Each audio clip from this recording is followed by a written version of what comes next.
আসসালামু আলাইকুম, কেমন আছেন সবাই? অনেকেই আপনারা জানতে চেয়েছেন যে ডিজাইন আইডিয়া আসে না, নতুন কনসেপ্ট জেনারেট করতে পারি না। আবার অনেকেই আমাকে লোগো যে স্যাম্পল করে দেখান, আপনাদের এই লোগো স্যাম্পলে অনেক প্রবলেম আছে। আসলে আমরা যখন ডিজাইন নতুন শুরু করি, আমাদের কাছে নিজেদের ডিজাইন সবসময় নিজেদের কাছে ভালো লাগে। কিন্তু আমরা বুঝি না যে লোগো জিনিসটা এতটা সহজ না। আবার লোগো জিনিস কিন্তু ততটাও কঠিন না।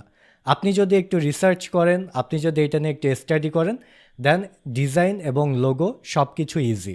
সো আপনাকে অনেক বেশি স্টাডি করতে হবে এই লোগো সেক্টরে, এবং আপনি যদি ডিজাইনে নতুন কোনো আইডিয়া না আসে, দেন আপনার শুধু একটাই কাজ করতে হবে, সেটা হচ্ছে রিসার্চ। আমরা যদি প্রপারলি রিসার্চ না করি, দেন আমাদের সামনে ভালো কিছু আমরা করতে পারবো না, বা আমরা ভালো কোনো আশা রাখতে পারি না এই সেক্টরে যে ভালো কিছু করতে পারবো। কারণ আমরা যদি রিসার্চ না করি তাহলে কিন্তু নতুনত্ব অনেক কিছুই দেখতে পারবো না। আর ডিজাইন আইডিয়া জেনারেট করার জন্য অবশ্যই রিসার্চ খুবই ইম্পর্ট্যান্ট। কারণ আপনি যখন রিসার্চ করবেন তখন ডিজাইনের অনেক কিছু দেখতে পারবেন, নতুন নতুন অনেক কিছু শিখতে পারবেন। সো এটা খুবই ইম্পর্ট্যান্ট। সো রিসার্চের উপরে কিছু নাই। আমাদের মেইন প্রবলেমে হচ্ছে আমরা রিসার্চ কম করি। অন্যরা কেন এগিয়ে আছে আপনার থেকে সেইটা একটু চিন্তা করে ভাবুন। কারণ তারা প্রচুর রিসার্চ করে, আর এই রিসার্চ করলে নতুন নতুন অনেক ডিজাইন দেখা যায়। সো এই ডিজাইন যত বেশি দেখবেন তত বেশি নতুন কনসেপ্ট জেনারেট করতে পারবেন।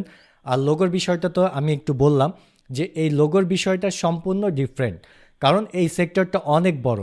লোগোর অনেক ক্যাটাগরি আছে, আপনি সব ক্যাটাগরি নিয়ে কাজ করতে পারবেন না। সো এইখানে রিসার্চের উপর কিছু নাই।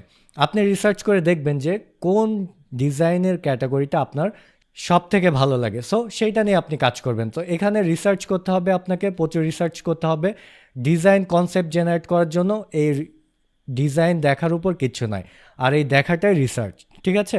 সো যে কোনো টপিকস নিয়ে যে কোনো কিছু নিয়ে আপনার অবশ্যই রিসার্চ করতে হবে। সো এইখানে অনেকেই বলেন যে ডিজাইন কনসেপ্ট জেনারেট করতে পারি না, এইটারও মেইন প্রবলেম হচ্ছে রিসার্চ। আপনি যদি সার্চ করেন গুগলে বা বিভিন্ন সাইট আছে, আপনি ডিজাইন ইন্সপিরেশন দেখেন, দেন কিন্তু আপনি এখানে বুঝতে পারবেন যে আপনার কোথায় কমতি আছে। সো এখানে আপনি যদি বিভিন্ন ডিজাইন দেখেন, নতুন নতুন ডিজাইন অটোমেটিকলি আপনার মাথায় চলে আসবে। সো এখানে চিন্তা করবেন না, অনেক বেশি রিসার্চ করবেন, অনেক বেশি ডিজাইন দেখবেন, তাহলে দেখবেন যে আপনি বিভিন্ন ব্যানার, বসিউর, যে কোনো ডিজাইন, মানে প্রিন্ট ডিজাইন, ওয়েব ডিজাইন, যে কোনো ডিজাইনের যে কোনো রিলেটেড যে কোনো ক্যাটাগরির ডিজাইন সব কিছু আপনি ইজিলি করতে পারবেন। আর এটার জন্য অবশ্যই আপনি রিসার্চে একটু ফোকাস দেন, দেন আপনি দেখবেন যে সব কিছু ইজি হয়ে গেছে। সো আজকের ভিডিও আমি এখানে শেষ করছি, ছোট্ট একটা টপিক ছিল। সকলে ভালো থাকবেন, পরবর্তী ভিডিওতে দেখা হবে ইনশাল্লাহ। আল্লাহ হাফেজ, আসসালামু আলাইকুম।